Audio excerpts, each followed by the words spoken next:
Hey guys, today we are in Audi A3 8V on the MQB platform, and this car is equipped with sunroof, and I want to show you how to perform the basic settings of the roof window over here if you have some issues with it. Maybe it's not closing all the way, or it's stopping not in the fully open position. Maybe it's not working from your remote if you have this function enabled in your car, or maybe the single press closing is not working. So you don't need a diagnostic tool to perform the basic settings for this window. All you need to do is first make sure that the window is fully closed,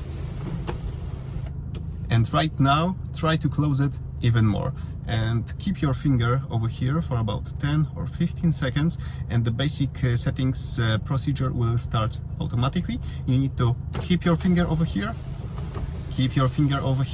just to confirm that everything is safe. You need to watch if there's nothing in the way of the sunroof.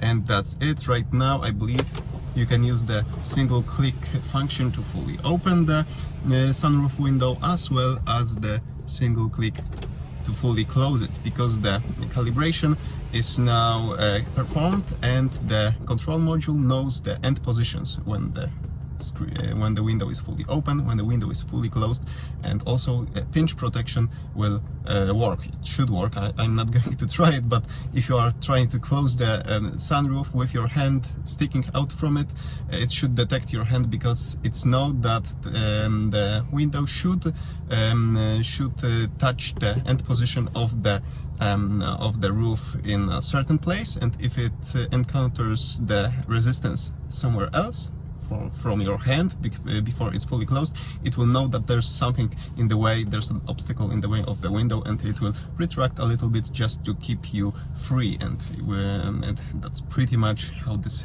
feature works. Okay, so that's it for today. Thank you for watching. Give me a thumbs up if you like this simple tutorial, and subscribe for future ones. See you soon.